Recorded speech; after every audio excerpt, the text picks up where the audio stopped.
Karawang. Karawang merupakan salah satu kota bersejarah di Indonesia.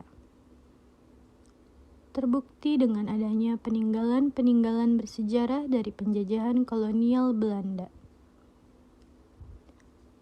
Pada era 1980-an, Karawang juga dinobatkan sebagai kota padi atau lumbung padi.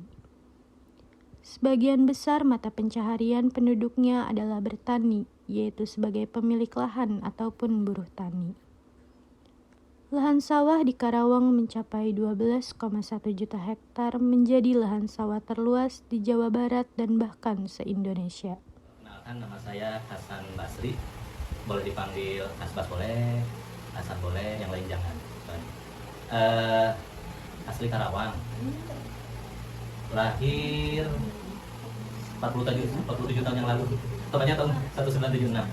Kalau lahir di Karawang bagian utara di Kecamatan Rawamerta, dari sini sekitar 12 kilo. Karawang ya,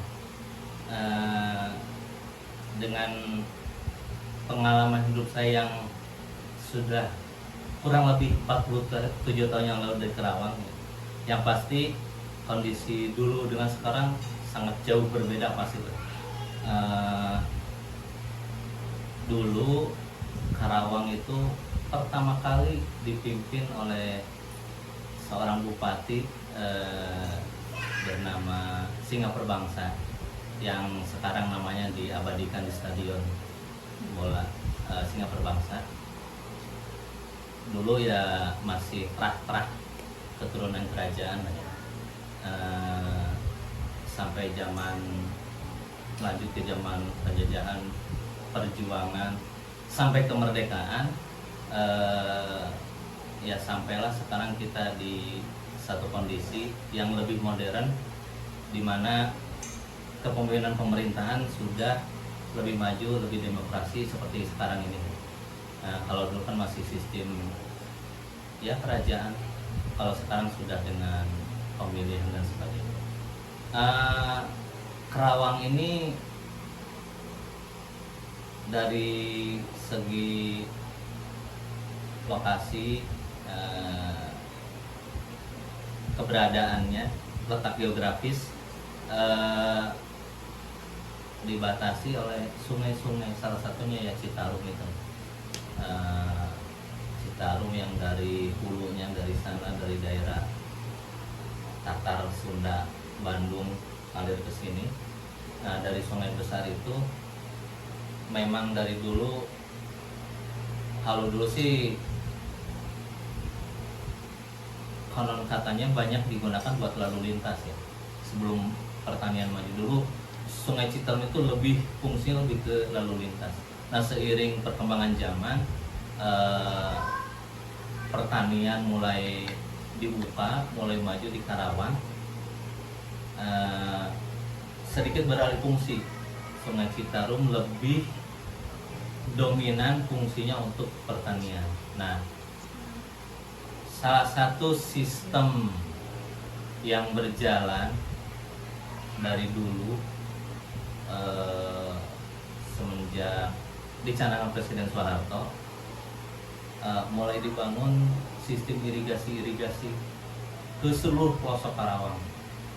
Dan alhamdulillahnya dari kisaran tahun 60-an sampai tahun 80-an itu pertanian di Karawang dari sisi cukup maju pesat, hasilnya saya cukup sudah luar mencoba biasa. mengumpulkan Sawah itu arsip dan terhampar di mana-mana. dokumentasi yang selama ini tercecer di internet. Istilahnya malah kalau saya pengen lihat sawah itu tinggal keluar ke belakang rumah udah sawah, ke kanan sawah, karena di mana-mana sawah.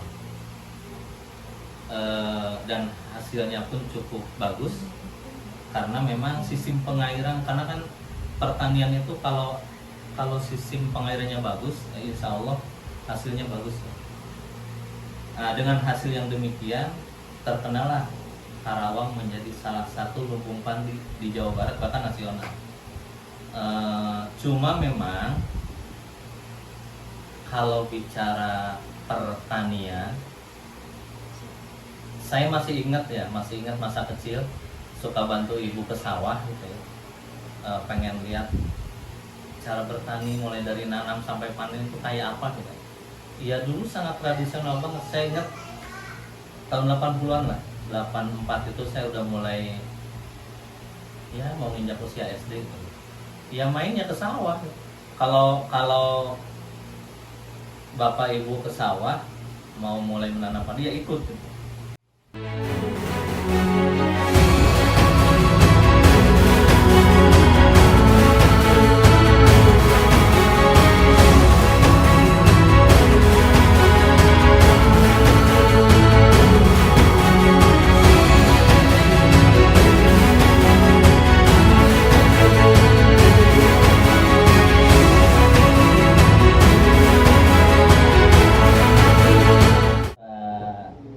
Daerah Karawang sosial budayanya setelah apa ya, berganti generasi, berganti waktu, yang dulu cukup nyaman dengan dunia pertanian, seiring perkembangan zaman, terus informasi globalisasi, ditunjang program pemerintah, di mana di awal tahun 90-an, akhir 80-90 lah, pemerintah pusat mulai menggalakkan, mencanangkan industrialisasi di Indonesia.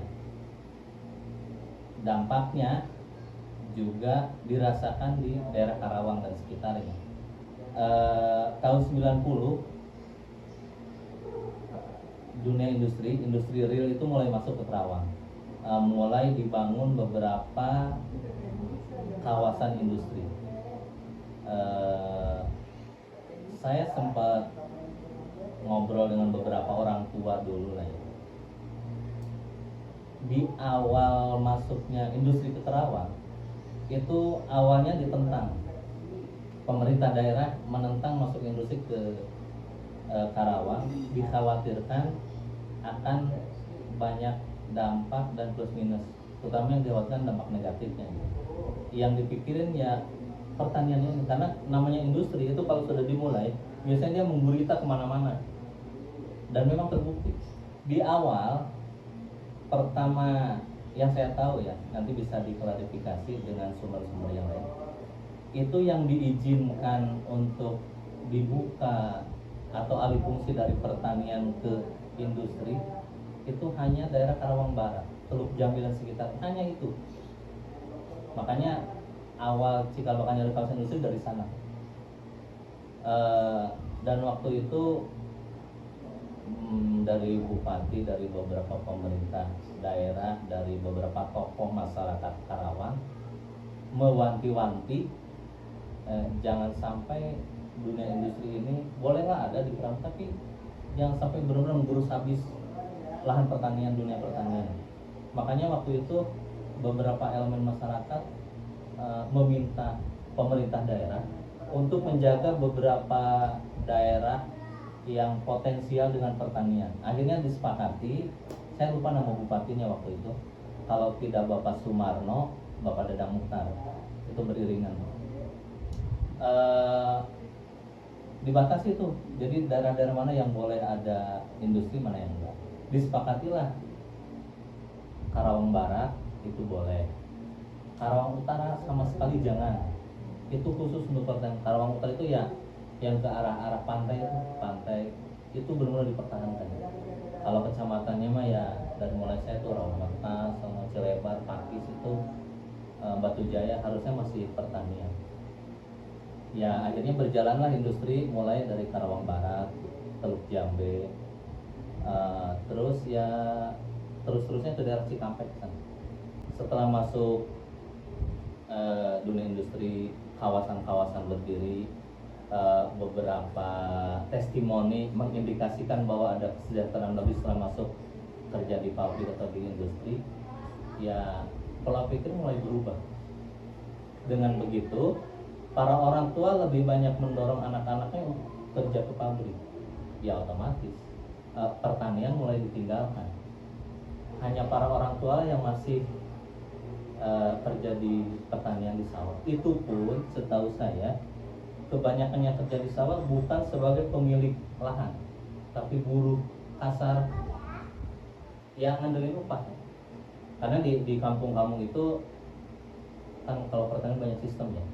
Ada yang punya sawah, nggak mau banyak ngeluarin modal, cari aja orang mau nggak ngurus sawah saya, nanti hasilnya bagi dua, dia nggak usah keluar modal. Itu praktek-praktek itu banyak di kampung. Nah jadi lambat laun yang kerja, yang mau ke sawah, ya tinggal para orang tua aja.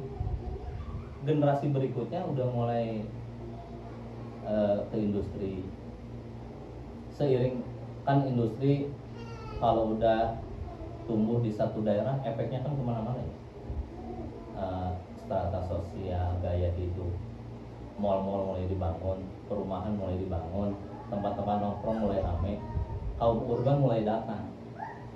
Nah jadi para orang tua mulailah mendorong anaknya, ayo kamu sekolah, udah lulus kerja di pabrik. Kalau dulu kan enggak, kamu pulang sekolah ke sawah.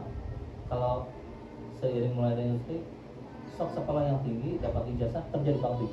Pola pikirnya mulai begitu, dan itu hampir merata di mana-mana.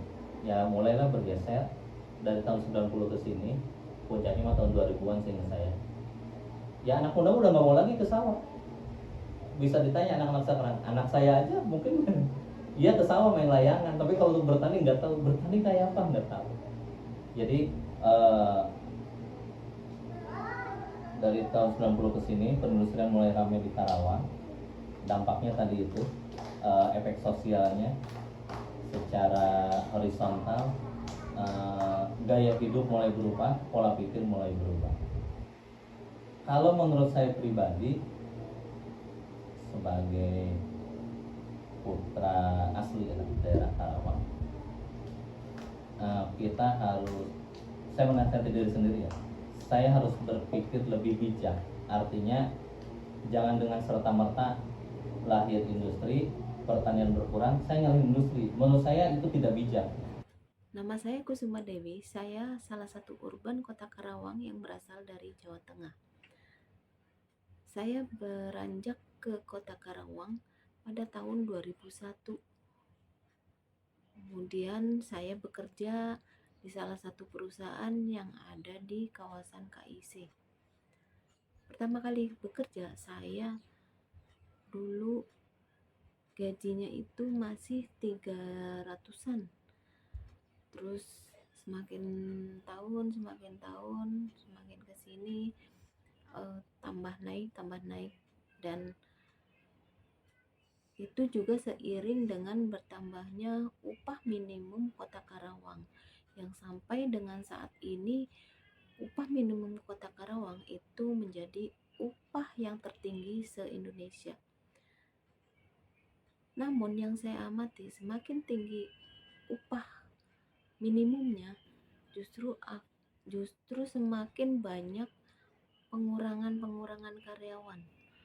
Mungkin itu disebabkan juga karena postbuster, terus kemudian otomatisasi yang sudah masuk ke perusahaan. Terus juga mungkin ada faktor-faktor yang lainnya. Nah,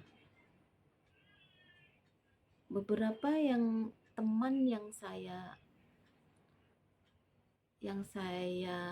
ajak ngobrol itu termasuk saya juga mempunyai kecemasan tersendiri. Apakah masih bisa saya bertahan di kota Karawang ini apabila tidak bekerja di dalam suatu perusahaan?